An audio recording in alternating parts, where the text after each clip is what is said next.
Olá, bom dia, tudo bem com vocês? Um final de semana aí prolongado, segunda-feira para feriado, para descansar um pouquinho a mente. Então vamos nós hoje,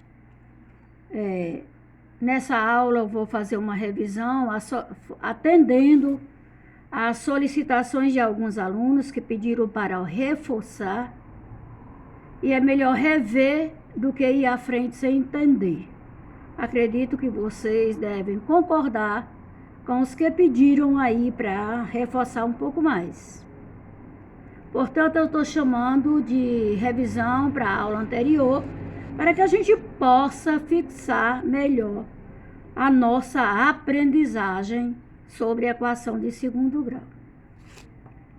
Então, se é para fixar, é bom começar se questionando. Por que equação de segundo grau? Ela é uma equação polinomial e a gente observa que possui o maior grau elevado ao quadrado. Ou seja, é uma equação polinomial de grau 2. E é também chamada de equação quadrática. Vai ter sempre essa forma. Termo A adicionado ao termo B adicionado ao termo C, que são os coeficientes da equação. E teremos sempre o termo a incógnita elevada ao quadrado. Numa equação de segundo grau, essa incógnita é um valor desconhecido.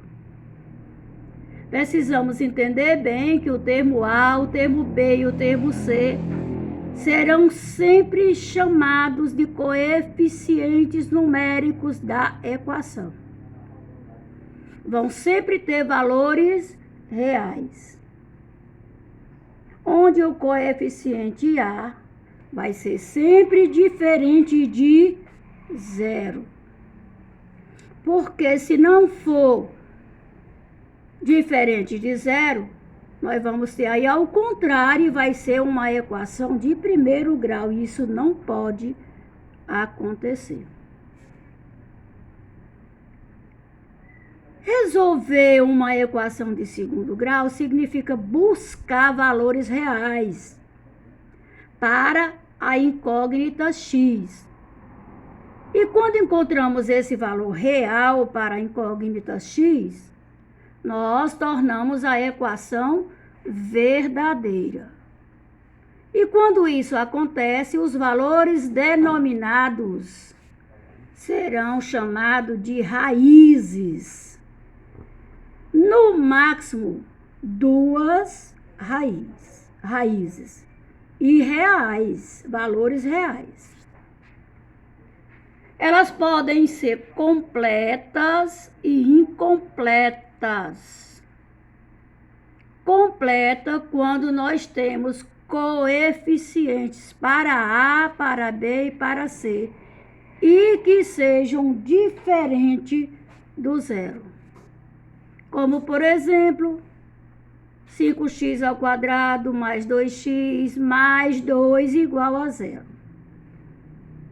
Lembrando que tudo que fica para o lado esquerdo da igualdade é primeiro membro, tudo que fica para o lado direito é segundo membro. E os coeficientes são todos reais. A é 5, B é 2, C é 2.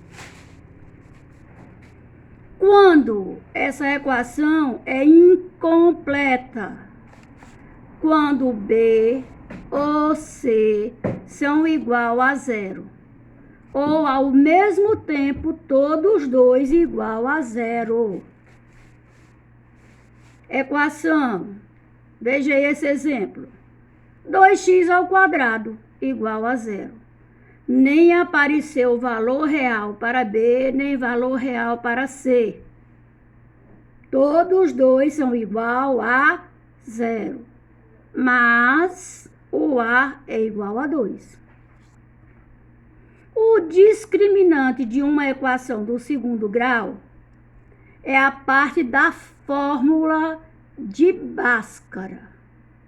Aí sim, agora nós vamos entrar numa situação nova. Conhecer a fórmula de Bhaskara, na qual se deve calcular as raízes. Anteriormente eu disse para vocês que iríamos encontrar raízes. Nós só encontraremos as raízes se calcularmos pela fórmula de Bhaskara, também chamada discriminante. Essa parte é representada pela letra grega delta e pode ser encontrada por meio da seguinte equação: delta igual a b ao quadrado menos 4 vezes a vezes c. Valor real do A, valor real do B. E essa formulazinha, estou pedindo aí que você já comece bem interessados a compreender bem. Delta igual a B ao quadrado menos 4 vezes A vezes C. Enquanto a gente não aprender essa fórmula aqui, nós não conseguiremos chegar nas raízes, nos valores reais e verdadeiros. A partir daí, a gente usa a fórmula de Bhaskara. Na realidade, é da seguinte maneira: x, quem é x? As raízes são as incógnitas encontrada para x. E nós temos duas raízes. E como é que calcula? Menos b, mais ou menos, raiz quadrada de delta, dividido por 2a. O 2 que multiplica a. Veja bem, isso aqui é para ser memorizado. Qual é a fórmula de Bhaskara? X igual a menos b, mais ou menos, raiz quadrada de delta, dividido por 2 vezes o valor de A. É hora de apresentar conhecimentos, questões direcionadas. Não vou pedir para vocês hoje ao livro, vou mandar em anexo algumas questões utilizando o cálculo das raízes de uma equação de segundo grau, e vocês vão prestar bem atenção no próximo vídeo.